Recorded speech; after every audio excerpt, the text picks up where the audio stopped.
The battlefield lay silent after the last tremor faded. Smoke drifted between shattered ridges, carrying the faint metallic scent of scorched alloy and burned soil. Amid the stillness lay a lone alien warrior named Rowland.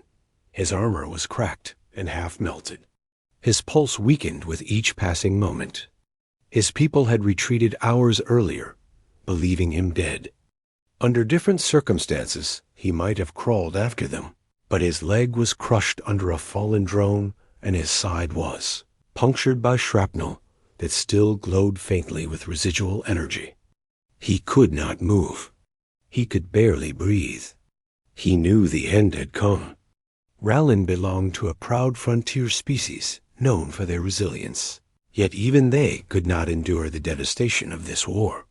He had been taught from youth that humans were relentless predators, born on a world classified as a high-danger category. Stories said humans ran through firestorms, survived toxins, and fought like rabid beasts. The thought of being found by a human frightened him more than dying alone, but he lacked the strength to end his own pain or crawl away. He lay still in the dust and waited for the darkness to swallow him. Footsteps approached. They were steady and unhurried. Rowland forced his vision to focus. Through drifting smoke, he saw a figure walk with a weapon slung low. The silhouette was unmistakably human. Rowland felt a wave of cold dread move through his fading body. Humans did not show mercy to enemy soldiers. At least, that was what he had always believed. He closed his eyes and waited for the final strike. The human stopped beside him. A quiet breath escaped the stranger. Rowland opened his eyes again and saw a young man clad in rugged military gear marked with the emblem of an Earth defense unit. His armor plates were dented and smeared with dirt. His hands bore fresh burns that had been hastily bandaged. His expression held no cruelty, only tired focus. Rowland watched him with confusion. The human knelt beside the crushed drone pinning Rowland's leg. He examined it for a moment before speaking. His voice was calm. He introduced himself as Eric. Rowland felt the name settle strangely in his mind. Simple, human, dangerous. Yet something in Eric's tone did not match the stories passed through. Rowland's people. Eric did not raise his weapon. He did not curse or strike. Instead, he said that leaving a wounded living being on a field to die alone was something he refused to do. Rowland blinked in shock. No warrior of his kind would have risked aiding an enemy under such conditions. Eric checked Rowland's pulse and looked at the crushed drone.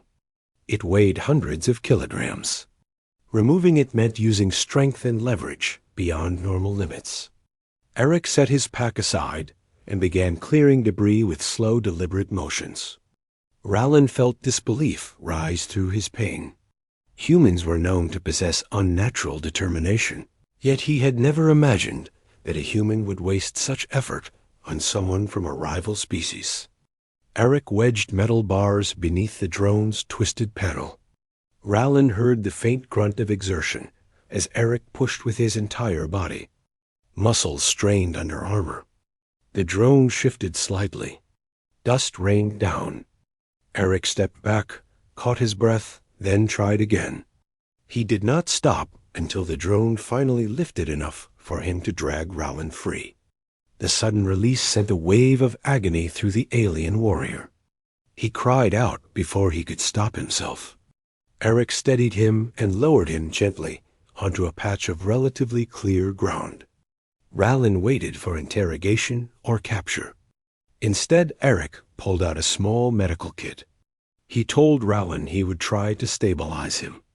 Rowland stared in confusion. Helping an enemy was foolhardy. Worse, Eric risked being discovered by hostile patrols. Yet the human acted as if saving him was the only task that mattered. Eric worked with quick hands. He cleaned the wound along Rowland's side and splinted the injured leg. He spoke as he worked, explaining what each tool did. Rowland did not understand every detail, but the tone itself carried reassurance. It was the same kind of voice a veteran officer used to calm frightened recruits. For the first time since the blast had thrown him under the drone, Rowland felt the faintest spark of hope. When the sun dipped lower behind the ridge, Eric helped Rowland sit upright against a slab of rock. The temperature dropped rapidly. Rowland shivered as cold seeped through his cracked armor. Eric removed his own thermal cloak and wrapped it around the alien without hesitation. Rowland felt warmth spread through him. It shocked him how much he appreciated such a simple gesture. Eric built a small shielded fire using a compact heater designed to leave no visible smoke. He placed it between them and sat close enough to monitor Rowland's breathing. Rowland watched him for a long moment. This human had no obligation to stay with him. He could have left once the immediate danger passed. Yet he remained. Rowland finally found the strength to speak. He asked Eric why he was doing this. Why risk his own life to save someone born on a world that had clashed with humans for decades? Eric paused before answering. He said that war had taken too much from both sides. He said he had lost comrades.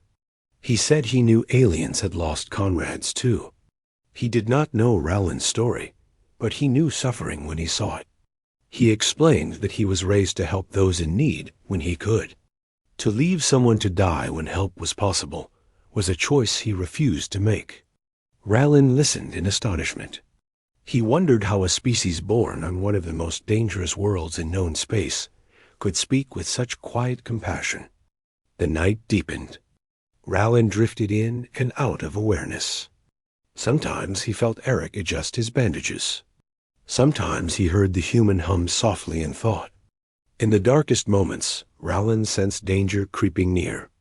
At one point, Eric stood abruptly and raised his weapon.